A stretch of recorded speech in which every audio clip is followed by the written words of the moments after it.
Hi guys, it's Monday.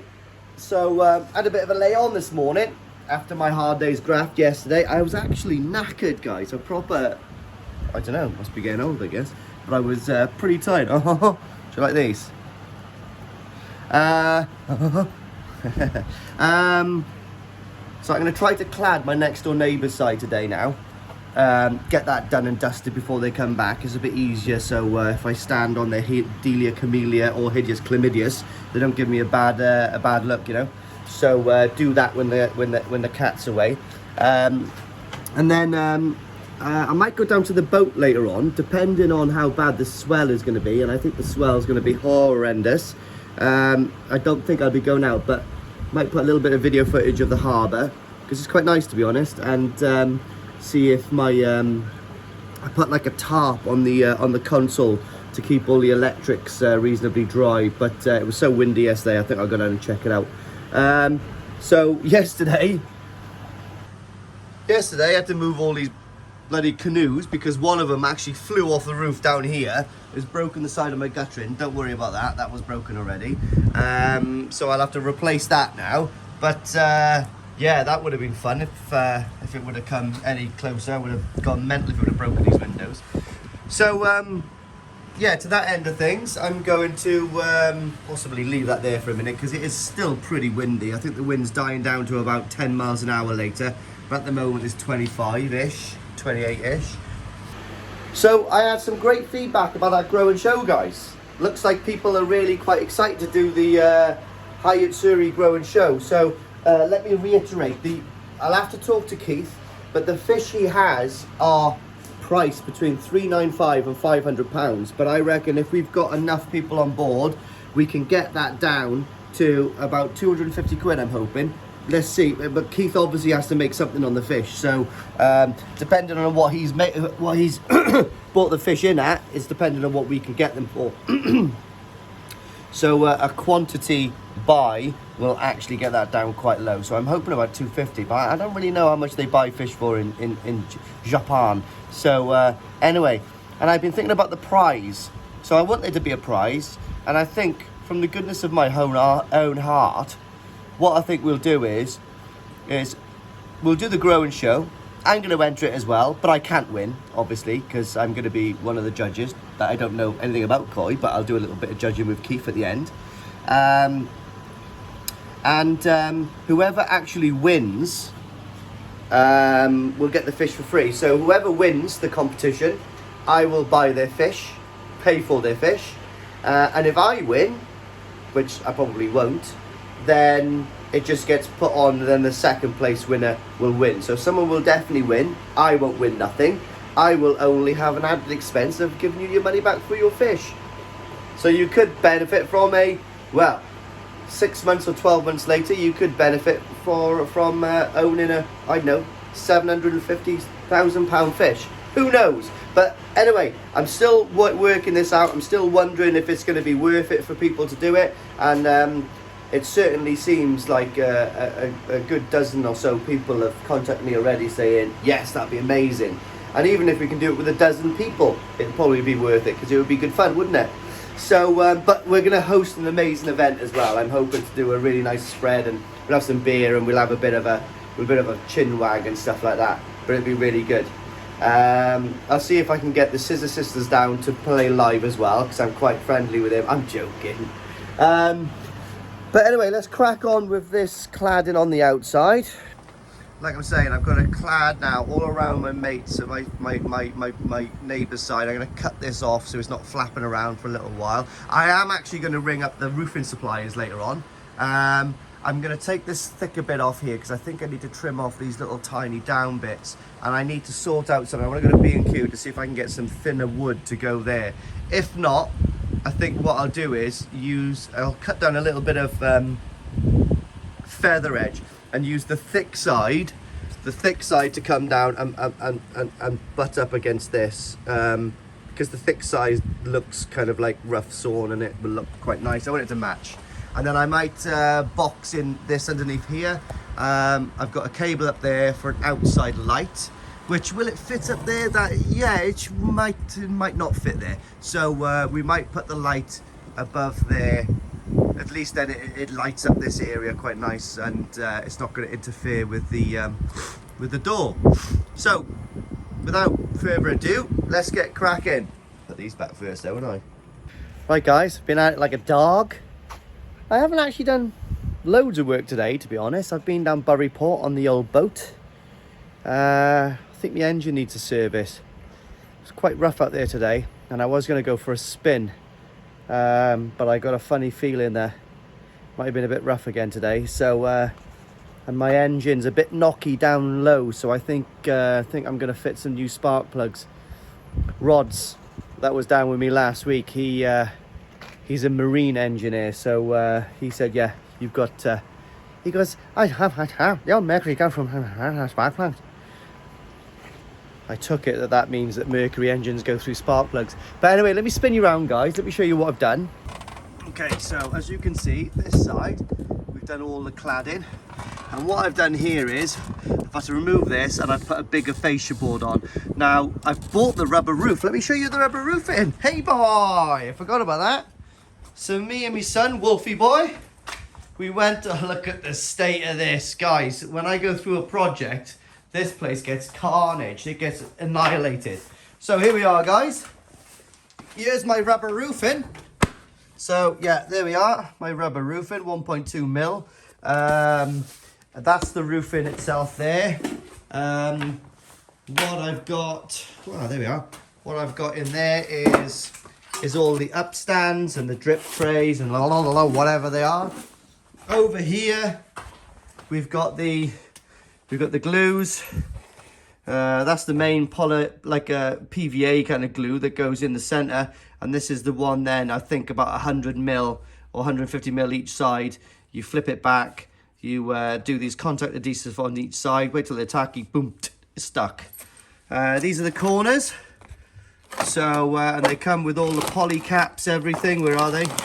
Yeah, got myself some poly caps and all. So that's really good, guys. I'll be honest with you. I'll tell you exactly how much that was. So all of this roofing stuff comes in as a wanna. So I go down to my roofing supplier and I told him I wanted... So my roof is basically 12 feet square, pretty much exactly. So we got 13 feet square rubber there. And all the trims and fixtures and adhesives. And it cost...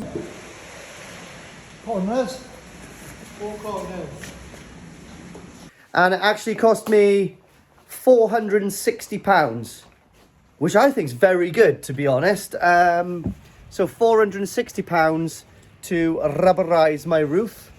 And it's a decent size. It ain't small really, is it? Do you know what I mean? 13 foot, well, 12 foot by 12 foot. So that's the size we're playing with. That's what I'm doing. Got myself a drain, so I'm going to put this drain in here. So what I'm planning on doing is, we've got down there, I've got a drain that runs straight across onto the garden path. So what I'm going to do is, that's going to be cut in there, and when I lay this slab, what we'll do is I'll do it flat, and then I'll run it all in. So that's like a bit of a low point there. Any build-up of moisture or any drips from this, boom, straight down there. Or worst case scenario, that pipe comes off or anything happens and it's going to go outside. Hopefully no pipes will come off. But anyway, guys, pH has got to 7.5. It's fluctuated a little bit. It's such a strange thing, pH, isn't it? Anyway, so what we're going to do now is, I've got all of my guttering. So what I'm going to do is I'm going to see if I've got enough gap by there to put the guttering supports, and if that is the case, then I'm going to put my guttering in, even if it's just temporarily until I've done my rubber roof. So that's the next thing I'm going to do, guys. Might have some cold coffee as well. Okay guys, that's enough for today. It's only a small little video, but just a little bit to show you what I've done up. Look at my DeWalt side there. Oh mate, I love tools, not even a tradesman. Anyway, haven't done anything in here. I was going to do the drain, haven't done that, but check this out. So Canoe's got to live there for a minute, but there we are. That was my spare light from in my filter house. Yeah, so it just works on the other one outside. I've just drilled a little hole there because that cable was attached, so I couldn't be bothered to go up underneath it. It just goes through there. Done the underneath there. Done the surrounds. I told you I cut a little bit of feather edge, which is a little bit thinner, but it actually matches fine there. I've still got to do this little edge up here. Haven't done that yet. Rome wasn't built in a day.